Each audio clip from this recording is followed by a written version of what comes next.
कि आप अपनी बीवी को घूर नहीं सकते, आप अपनी बीवी को तलाक की धमकी नहीं दे सकते, आप अपनी बीवी की मर्जी के बगैर किसी मेहमान को घर नहीं ला सकते। ये पहले भी एक सवाल सुना था मैंने। फिर झूठ है सारा, कुछ नहीं, भाई हो चुका है ना, अब ये खबरें गर्दिश कर रही है। झूठ है सारा। ये पहले भी एक दफा हुआ था। आपने जिस दिन अपनी बीवी को घूरा उस दिन आपको 3 साल की सजा, 1 लाख जुर्माना।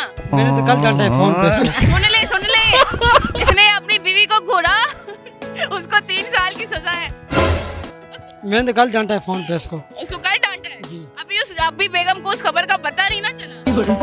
एक ही फोन जाना है, एक ही फोन। नहीं देखती हूँ। 3 साल जेल च बैठे रहना, नहीं 1 लाख रुपया भी नाल देना, 1 लाख ना दिता तो 6 महीने और जेल च रहना पैना है। मैंने 1 रुपया नहीं देना उसको। 1 रुपया नहीं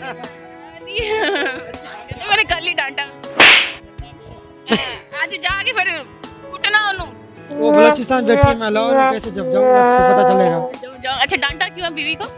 बस गुस्सा दिलाया था उसने। क्या कहती? कहती कब आओगे, मैं कभी नहीं आऊंगा मैं। अच्छा नहीं गुस्सा करने वाली गल से बस मैंने जिद कर रहा था उसके साथ। जिद कर रहा किधर दूसरी या चक्कर तो नहीं है? वो कह रहा है कि कोई किसी और से नहीं फंसाई, मैं नहीं फंसाई। नहीं क्यों नहीं, मतलब मेरे ख्याल से किसी दूसरी का चक्कर है।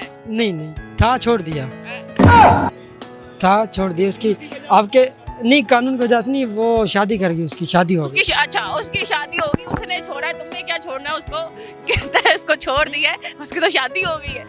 मुझे कहा था शादी का उसने दूसरी शादी करनी थी आपने, करनी थी उसके साथ। कोई तीसरी मतलब जो है अभी तो ढूंढ रहे कोई लिबर्टी मार्केट ढूंढ रहे हैं।